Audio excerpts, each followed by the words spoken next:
It's the first podcast that I've recorded in a actual studio. Oh, nice. It's super full and rich. I'm going to be spoiled now. Now you can only come on our show here. Welcome to Nerd Out at Spotify. I'm your host, Dave Zolotuski, and I'm super excited for this episode for a bunch of reasons. First, we're coming to you from our studio at Spotify's headquarters in Stockholm, a definite step up from podcasting from my daughter's bedroom. And even better, we have a very special guest today. I'm here with Kelsey Hightower, principal engineer for Google Cloud. He's a legendary conference speaker, creator of Kubernetes the Hard Way. He's famous for never shying away from hard topics on Twitter. He's a mentor and role model to many, and one of the most respected voices in the engineering community today. Kelsey, welcome to the podcast, and welcome to Stockholm. What did I miss? Is there anything else you want to say about yourself before we get going? I'm also a minimalist. I take that kind of as a lifestyle practice. I'm very intentional about many things, and perfect summary. So I guess since you said that, give me a quick summary of what it means to you to be a minimalist and why that's important for you to mention. Well, on the physical side, all of my clothes fit in one plastic IKEA bin that I can slide underneath my desk. One computer, no monitor, no external anything. But everything that I buy is very intentional, right? Like I have 3 pair of jeans. I can buy them. I know exactly what they're going to be. So I just try to keep enough things that I can keep in my head. When it comes to financial, living debt-free, the things that I study, I try to go as deep as I can, not try to explore too many things at one time. So it's really more about being very intentional with just the way I proceed with all facets of life. Amusingly, the one part of that I feel like I couldn't ever do is the thing where you said you just have the one computer, no monitor, no other stuff. The rest of it, I totally buy, and for some of those, I'm not too far off, but I don't think I can live without a giant monitor. The one monitor thing was because, when I used to travel quite a bit, not having the same setup everywhere, because, you get your monitor, you get all set up, and then it becomes hard to work without that stuff. So I made a decision, one computer, something I can replicate on the road or at home, and I just wanted to have the same groove no matter what. So I ended up sticking to that. I was very close during the pandemic of like, you know what, it's time to get a monitor. There's no reason to confine myself to this laptop if I'm not going to be traveling. That makes a lot of sense. I still couldn't do it, but that makes sense. So what brings you to Stockholm? I do these world tours. It's so funny. I get my agendas like Kelsey tour. I haven't been here in a while. I've only been here once prior, maybe 6 or 7 years ago when containers really started to take off. But this is where we come out, meet with the customers, do whiteboard sessions. I like to get feedback firsthand from people that use our products and services.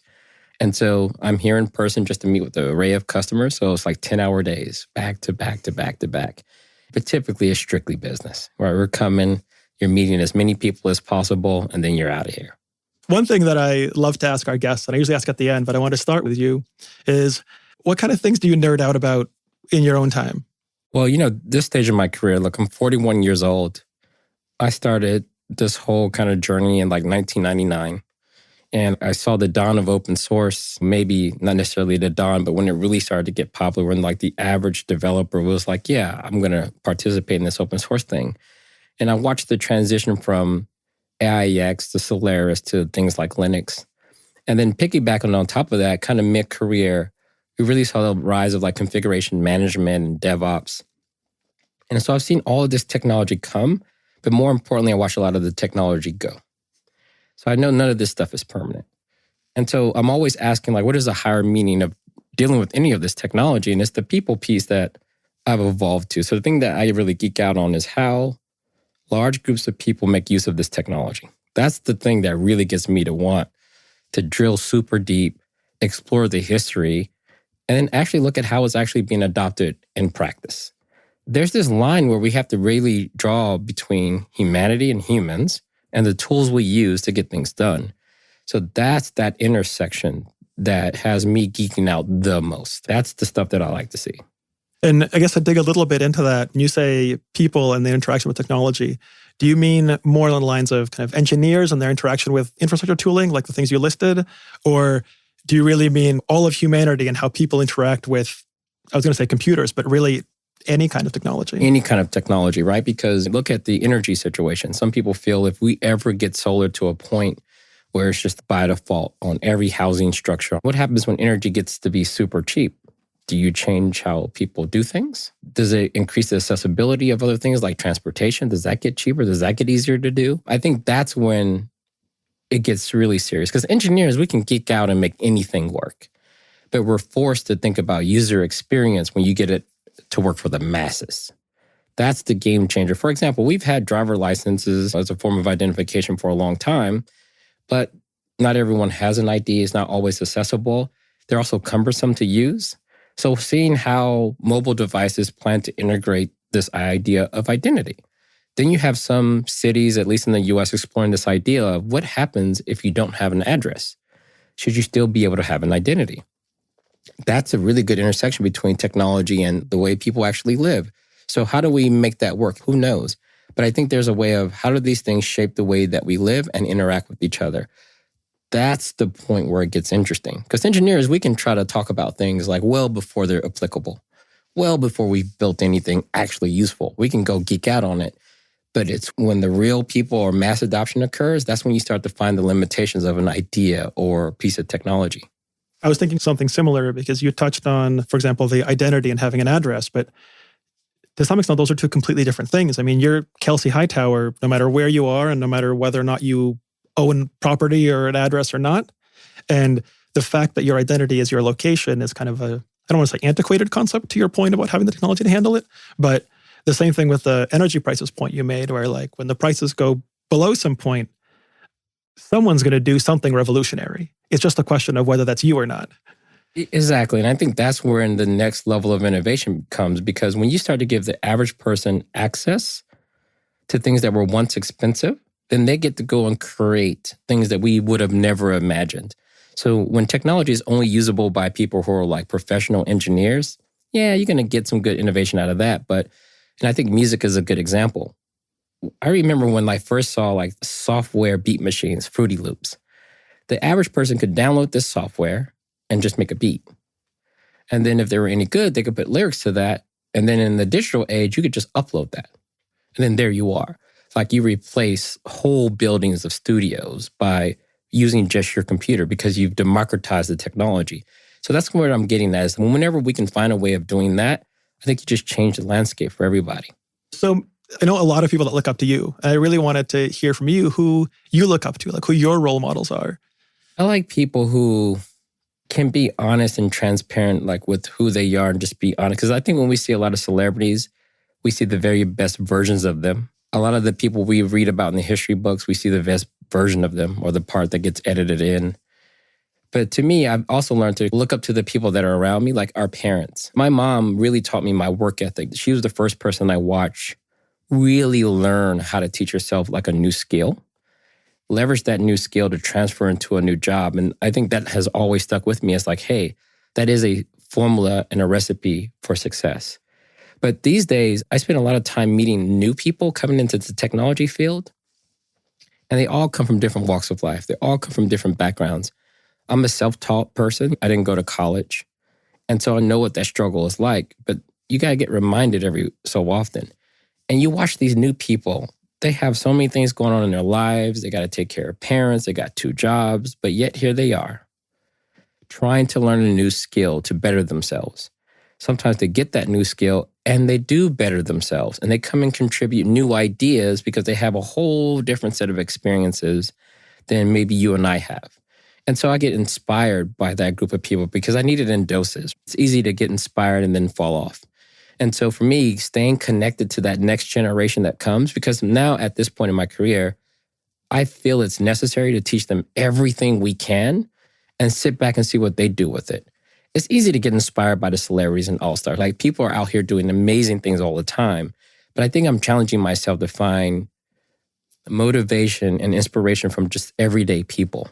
And I think that allows you to see because they're invisible otherwise. If we only look for the people that grace the magazine covers, the people who win the biggest awards, you actually miss out on all the great people around you. So that's what I try to do. I try to cut through it and see people for who they are. I think that's great. I think the other place where my head went was it gives you the kind of different pieces of people. Because to your point about celebrities and a lot of people you see being manufactured to look good, here you might say, I don't know, this person I work with isn't my role model in every way. I know they have flaws. But these 3 things they did are just amazing. And that's a really good way of looking at it instead of trying to create, I don't know, insert person here is exactly who I want to be because they're probably not. Yeah, because I think a lot of times we're not clear that what sacrifice did they make to win that award? And would you be okay with those choices if you knew the details? And a lot of times the answer is no, right? It's like, I don't know if I would have made those kind of decisions, and maybe I wouldn't classify their achievements to be in such high regard anymore. So like I said, I like inspiration from real people because it helps me do a bit of self-reflection. I have struggles, they have struggles, and watching people push through those is very motivating because it's concrete and I can identify with this person because I've met them. Yeah. We've had a conversation. It's not just an illusion. I think that's very true. I want to ask you something I asked most of the other guests on this podcast. Do you think it's easier or harder to be a developer today? I say it's way easier. If you're a company building global, unique experiences that only your company can build, yeah, that gets really hard. A global real-time system with hundreds of millions of users, that's always been hard, but it's now possible. That's the difference. I've met a lawyer who was transitioning. I was like, what do you do? He's like, I was a lawyer, but I've switched to software. I'm like, oh, okay, tell me about this transition. He's like, no, I found a low-code platform. I have my pilot's license, and sometimes I give classes. And one of the big pain points in that industry is like the scheduling apps and then how you actually log your flights. He just ended up building an application for pilots, specifically for pilots, like a very niche, and he earns enough money to do that full time. And I'm like, that is unheard of. He didn't have to learn DevOps, Kubernetes, containers, none of that. Had a data model. It generated him a UI, a mobile app, all of these things. And he uses it and he sells it to the other people in that particular industry or in that field. And I'm like, that is something that would have been really, really hard to do. You'd have to hire a whole team of people. So I think a lot of people now don't realize how far you can get with some of these frameworks like Next.js and all of these templates. These things are actually not just, I wouldn't say easy, but the end result is really high quality now. Like, it's not like, oh, I can tell you built that one yourself. This one looks like the same league and class of all the other people because now we've gotten to a point where the same toolkits have been automated or customized in a way that all you have to do is fill in the blanks. And yeah, you can have an app that looks like some of the other rivals that are out there. So I think it's way easier now to build most apps. But of course, if you're just in this hyperscaler mode, that's just a whole different beast. There's so much choice that I think adds to the complexity. But what wasn't easy before, I think, is now possible today. I completely agree with that. I want to dig a little bit first into the easier side. I love that story about the lawyer, but I'm interested in the story of kind of how we got here. Because you've been meeting with customers for a long time. And I imagine, I don't know, let's say 15 years ago, that wasn't possible. How did we get here? And was there a path where it slowly got easier? Or was it just like one day it was possible? Well, I think the cloud is a big shift because when I started, you had to get some colo space and buy some gear, get it racked and stacked, and then you had that one location. Right? You had maybe 2 or 3 servers, maybe a system administration person writing bash scripts for you. You got whatever network connection you can afford, 10 meg, maybe up and down. That was it. And then if you went in there was like this firewall hanging off the side of it because you didn't have room in your little quarter rack that you end up buying. That was it. One zone, one location. You want streaming content? Not happening. Very expensive. You're going to try to serve that from Apache from this little box. And so that was it. That's all you could actually do. You want another location to get closer to your customer? That's out of the question. Because number one, it's going to be the same cost again. And who's going to go set it up? Who do you know over there? And also, is it even worth it? Because you don't have customers. Because a lot of those apps never reach global stages. Like, it was very hard to market outside of your core market group or your core vertical. And most of this is proprietary software. So it's not cheap. Getting licenses, open source wasn't as prevalent as it is now. And so you had to know to do all these things. So how do you find people with experience? These people had to get experience on the job. Not a lot of people will be able to self-educate themselves into all these proprietary systems. So the talent pool was much smaller as well. So coming through this world where you have to roll your own, pay for all the hardware up front, and then you get into this world like where they're hosting. I remember I used to work at a company called Pier 1. You can order a server online and then poof, now your server is up. But even in that case, it got messy because you put your company's email on that server, you put the company's app on that server, and if your email caused a problem, then your app is down. That's how people were actually doing things back then. And so now when we zoom forward, there are so many managed services. You want a database, you want a text-to-speech API. We went from not possible for you, you're not doing text-to-speech because that's not a thing yet, only for the big people, to open source libraries that got you maybe 1 or 2 languages supported, to now a full managed service that's charging pennies on request to translate anything into 150 languages. The number of experiences is just mind-blowing. And then when we got mobile, it was like, Apple and Android give you these full SDKs to build these first-class experiences where once you're done, you upload it to a central app store and then 1 billion people get to download it as soon as it's ready. That's a whole nother trajectory. So I think a lot of people don't remember what it was like to try to do this before. What's next? Like, how much farther can we go from a lawyer can build this app and it works and is delivered to as much as 1 billion people? Is there more? Yeah, I do think there's more. I mean, some people think about this from the serverless construct of what does serverless mean? I know it became a buzzword for a little while. But when my daughter wanted to learn programming, I remember I was teaching her just starting with the basics. We did a little HTML. And she got it working on her local machine, 127.0.0.1, and it's up. It's looking like GeoCities, right? She got the blinking tags going on. And I remember she came in, she was like, hey, my friend can't pull it up. She tried 127.0.0.1. I'm like, uh-oh, that's not going to work. And I'm going through my head as the person who wrote the Kubernetes book. And I'm like, do I teach her about Docker and all this DevOps stuff? And I was like, no, that wouldn't be responsible. All she wants to do is let her friend see her endpoint of her website that she got working. And so we just set up Firebase. It worked on her Chromebook. She installed the Firebase command line tool, Firebase deploy, and boom, she got a URL and she copied it, texted it to her friend, and the site came up. To me, that needs to be the experience across all kind of things, not just our application platforms. We've seen that with Heroku and 12-factor apps. But what about our databases? If I want a database with a Postgres protocol, do I really need to run it myself? Do I need to tune configuration? I don't know if we need to go through that for every layer of the stack. So I think what's going to happen going forward is we're going to see something similar to like what we see when Let's Encrypt. Like when I first started, you had to pay like $200, $400 a year, and you have to like email someone all of this information, and they would decide that they can trust you and then give you back a SSL certificate. Now we have an endpoint that's a public good that just runs for the entire world, that you can just renew SSL certificate all you want and is trusted by every major browser. What's going to be the equivalent of that for all these other protocols that we need to use to do business every day?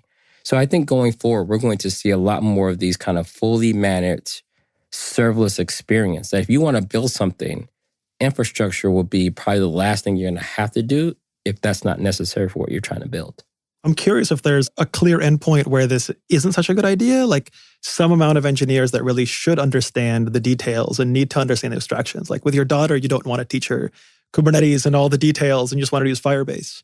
But is there an audience where it's really bad that you're hiding everything behind Firebase and they can just write some code? So the thing is, as much as I would like to say, yes, that could be bad, but think about it. Most engineers have no idea how the internet works. They have no idea how PGP works. They have no idea how electricity works. Yet they get to build apps. And so it's all about what abstraction layer are you responsible for, and maybe one level below. And so how many people know how their compiler works? Most people do not know how their compiler works. That is the one layer below their actual stack. And actually, I worked with an engineer one time, C++ guy learning Go. And he was like, oh man, this isn't working. We're doing some work in the container landscape. And when you make system calls, if your system call, if you start on your thread on one CPU and you get context switched to another, bad things may happen. And he's writing code. He's like, this isn't right. I'm like, dude, what are you talking about? It's the compiler is broken. I'm like, dude, listen to me. I know you're all about that C++ and all of these kind of managed garbage collected languages. You don't like them, but come on, the compiler?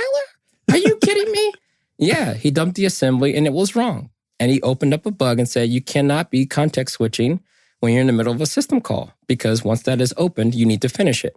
And he found the bug. Why? Because he understood the layer below. And so I would say for most engineers, I do think it's a good idea to go as many layers below as it makes sense. But if your goal is to build an application and you have an amazing SDK around you, I think that is the number one area where you focus. And look, if you can actually get things done with that layer, more power to you. And I think for anyone that is like building tools for other people that need to build tools, what is the primary job? And I think this is the complication we have with DevOps, right? DevOps is like, we should teach our engineers Kubernetes, Docker, Prometheus. It's like, really? Should you? Or should you say, these are the interfaces that if you implement this, you will get this on the other side? And so I go back and forth with that. I think as engineers and platform teams, our goal is to provide great interfaces and eliminate the need to understand what works below them. But if you want to learn, we'll be there to teach them. Yeah, but there's a way to find it if you need to, but you shouldn't ever need to. That's just good design. Like imagine if at your house that every time you plug something in, you got to go check on the power grid. Like no. I'm just literally trying to microwave something. I don't want to know everything about my electrical circuits because that wouldn't be a very good interface. I think that also segues nicely into the harder point, the thing that you said, that a lot of things are harder, but that's only because some of these great things are even possible. So maybe the same thing I asked you the first time of kind of how did we get there? Well, I think now you have a global customer base. You have Spotify, you're advertising to the entire world. Your goal is to get billions of users. And so when you want billions of users, then they all want the best experience. You can't just host everything from your office and say, look, if you're far away from our office, you're not going to have a great experience. And so now that the bar has risen in terms of experience, also it's now possible to use things like CDNs. You have global networking stacks. You have the ability to run in multiple data centers around the world. And also you have like a delivery mechanism. Again, the whole mobile space, your app now runs directly on their phone. And these phones now have tons of storage. So you can actually deliver even better and faster native experiences. This is just where the bar is. And what I think companies are starting to find out is you don't get to set the bar. Most companies now traditionally may not have a direct contact with their customer base. Now you do. I remember when like the iPhone first came out. If you don't have a mobile app, I don't know if I can use this insurance company. I need a mobile app. If you don't have a mobile app, are you even a business? And so now that the pressure has mounted that you got to have all of these things to equate to a good customer experience. And you're not going to be judged by your field. You're going to be judged by all the apps on my phone. So if they provide a good experience, there's no reason why you can't provide a good experience. So now all of these traditional companies are like, well, we got to have a great experience, just like the consumer side of the market, because this is how people are picking and choosing. And we know what a good experience is. It's fast. It's great feedback. It's great design. Then there's a feedback loop. Customers want to tell you, hey, I need to see this feature because your competitor has this feature. And so now with that, you're going to have to leverage all the technology available and other things like recommendations, right? You can't brute force recommendations anymore. Now there's machine learning. What's machine learning? So now you got to start using some of these machine learning stacks and you need a little bit more data than you did before. So I think now the experiences that we're after, how competitive it is now, there's just no way you can get away with the way we used to do it. Then what are you seeing trending right now with some of the customers you're talking to, or things you think are coming next? As you've already talked about availability and scale, reliability, performance. What are the next things that we're all going to be worrying about on the scale of hundreds of millions of users? Security and discipline. You know, for a long time, this industry has been okay with move fast, break things. That can't continue. Lots of these platforms have a lot of data about customers. That data is more important than ever. Privacy is a big deal. You got to be more responsible with that. And we see this now with the secure software supply chain. It's great that we have these rich ecosystems. We have all of these libraries, but what are they doing with your customer data? There's enough stories out there where people are finding that, hey, I'm just doing code coverage. And the code coverage app is taking your data and sending it somewhere else. That's bad, right? That can be a major problem for most people. And then also a lot of the discipline has led to situations where we say we have all this legacy software, but the truth is most of it has just been abandoned. People stop updating it. People stop refactoring. And so what you end up with is this huge amount of software that the world depends on that is unmaintained. And then we say, well, it's easier just to build a new than to maintain what we have. But here's the problem. If you've been around long enough, this is like your fourth time of creating something new and abandoning it. So at some point, we got to get way more disciplined about when you build software, now you got to own that going forward. No more digital transformations. Enough with this whole, we're going to modernize everything. No, you need to maintain your software. So we got to start treating maintenance as important as creating the new thing, because guess what? The new thing is going to need to be maintained as well. So I think we really, if we're going to continue calling ourselves engineers, we're going to have to bring discipline and rigor to the job that we're doing just so that this stuff actually holds up. I totally agree. And I think both of those sides are really interesting. I thought the thing you said about supply chain security, took me in a different place than what I thought you were going to say, because normally when I hear people talk about supply chain security, they just talk about kind of knowing that the thing that's going into your build system is the code that you wrote. The thing that's going into your deployment system is the thing your build system built. The container that you're deploying is the container that you built, and there's no way to sneak a different piece in those layers. Well, so there's a couple of problems, right? So one is, yes, sneaking things in at the wrong time can be detrimental. We saw that with the SolarWinds attack. Something got injected at the build system, lay dormant, and then it became a massive attack vector for lots of companies. But the other issue that people are having is most people, just to be honest, when you import like a YAML parser, you're probably not looking at the entire code base of that YAML parser. You're like, it works. It's a YAML parser. How bad can it be? And then you realize that it also runs in memory with everything else. That means it has access to the memory space like everything else. And so while it's not making those database connections, it has access to that space. And so year one, everything is fine. Year two, everything is fine. One day, there's a new maintainer that shows up. And they decide that the YAML parser should probably do a dump of memory and upload it to some other site every 10 minutes. Now you have a problem, and it becomes this big backdoor to other people. And so can we ever stop that 100%? The answer is probably no. But I think one thing that we see in like the auto industry, if a manufacturer has a bad product like an airbag, right? And let's say you sold 1 million cars that have this airbag. We don't have to wait until every person gets into an accident to find that the airbag is no good. One person has an accident, maybe a few, and we define a pattern like, whoa, cars with this airbag, this serial number, this manufacturer date, this manufacturer run, these are faulty airbags. In the auto industry, we know how to contact everyone. Anybody with this VIN number has this airbag, and we need to do a recall proactively so we can fix things. We can't really do that with software today. All this stuff that's running, we have no idea who has what, and it's a huge monumental effort, like Log4j recently. Like, it's a huge effort to go back and find out, am I vulnerable? How long have I been vulnerable? What version am I even running? And some people can't even answer the question of, what version was I running 3 years ago? That's a problem. And so I think now what we have to do is start to take this stuff seriously. And for those that want to know about the solutions in this space, sign your commits if you're a developer. Like, you literally can sign your commits and say, this came from me, Kelsey, that work here. Because without that, if you don't verify commit signatures, then anyone can use anyone's email address in a commit message and that's not a good thing. Once we have that, we want to start doing things like module dependency management. So whatever programming language you're using, you probably want to be clear about exactly what version and commit of things that you're using. And then SBOMs, right? I think we're getting better at generating a software bill of materials to say, here is what's in this binary or what should be in this binary. And of course, you got to start thinking about your build system. How secure is your build system? Is there a chance that someone could inject something at the last mile of that build process? Do you trust your compiler?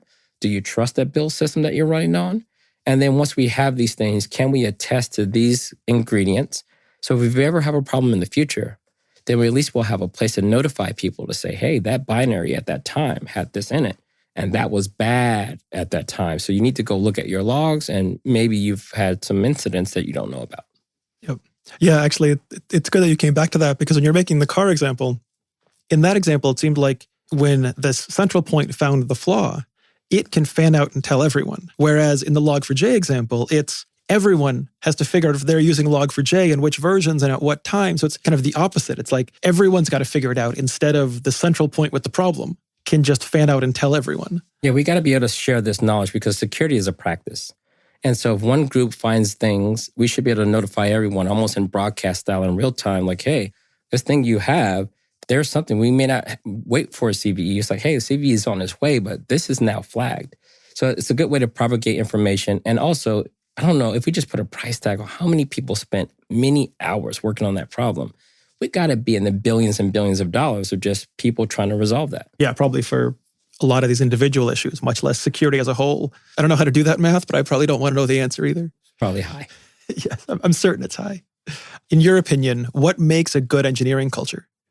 I've been a part of a few. I've been a VP of engineering. I've been a junior developer. I've been the team lead.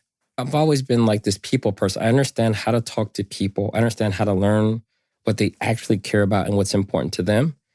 So the cultures where everyone has a well-defined role and everyone sticks to that box and you're unsure if you're allowed to cross that boundary, that always feels bad.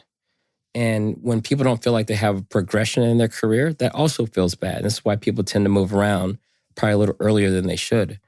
And then when there's no shared vision, I'm like, are we on a team or not? Or we're just a bunch of individuals issuing pull requests?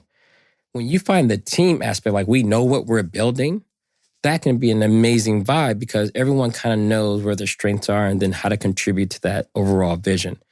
But I do think it's up to people to set the tone for the culture.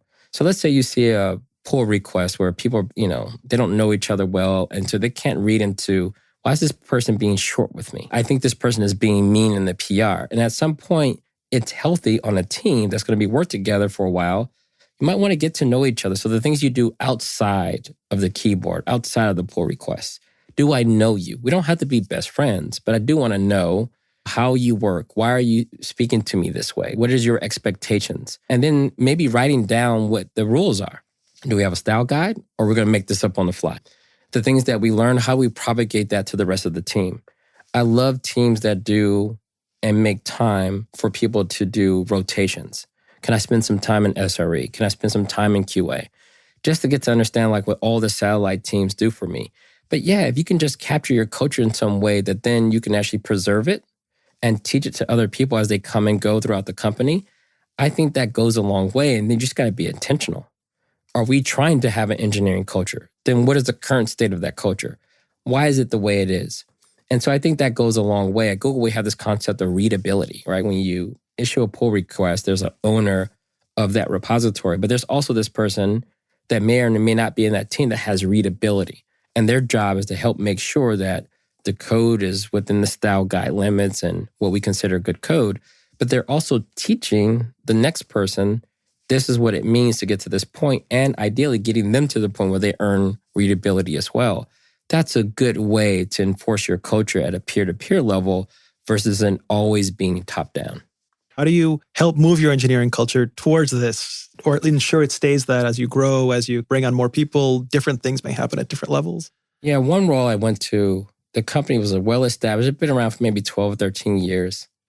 And the platform basically did like repricing of data on like Amazon Web Services. So if you're selling something on Amazon, you can tap into their pricing feed and they will give you suggestions on whether you should raise your price or lower your price to be competitive in the overall Amazon landscape. And in order to get the information that they needed, they had to screen scrape Amazon pages.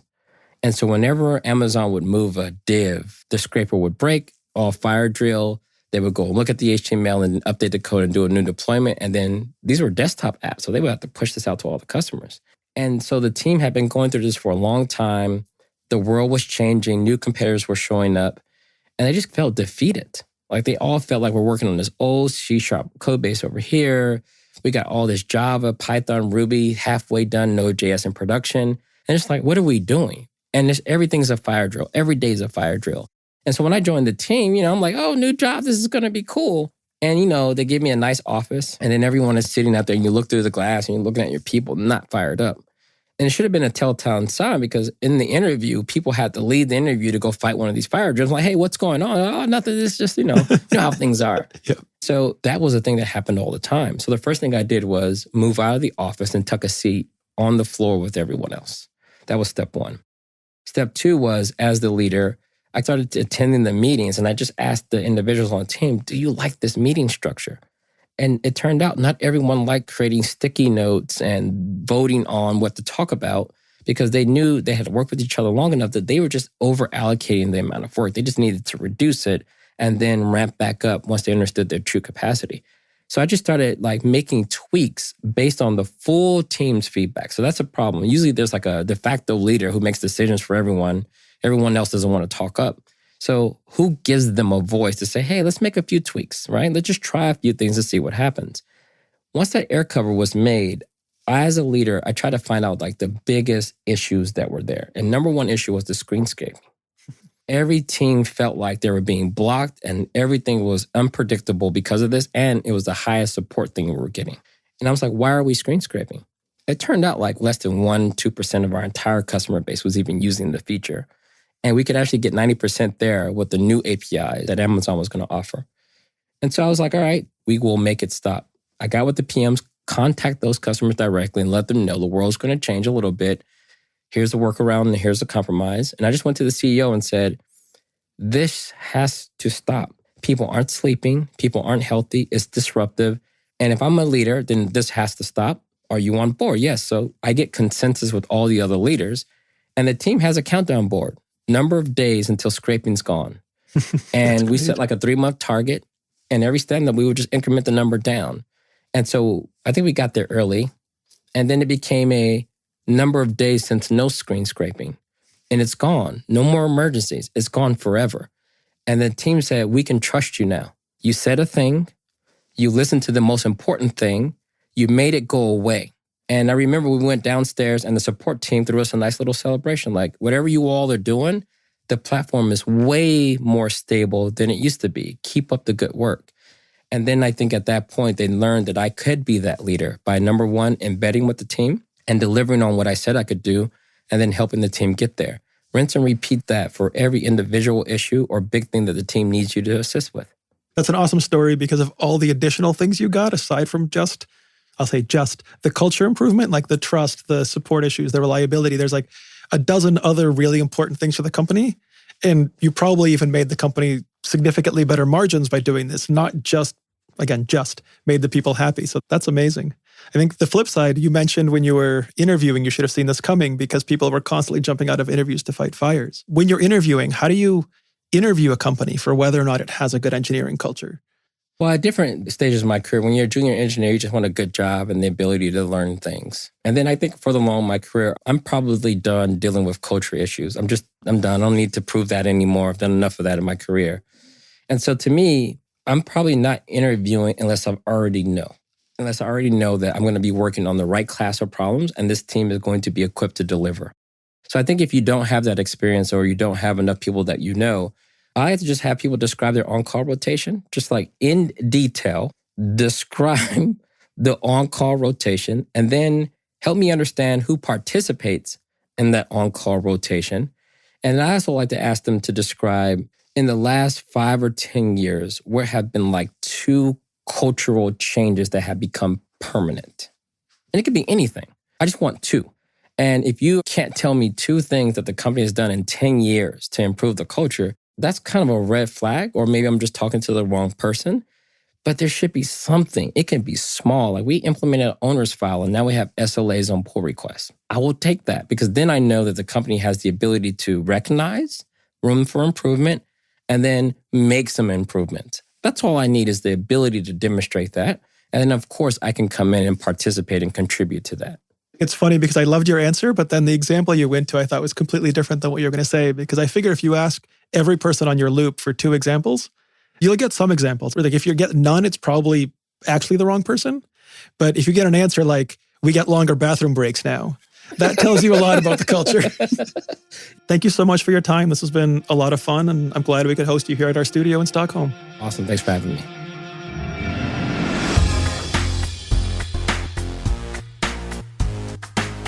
But we're not done with Kelsey yet. Look out for a bonus episode where Kelsey shares his tips on speaking at conferences and doing live demos. Make sure to follow and subscribe so you don't miss it. Nerd Out at Spotify is produced by Spotify's Ted Vergekis and by Seaplane Armada, who also wrote our Primo theme song. I'm Dave Zolotuski. Thanks for nerding out with us.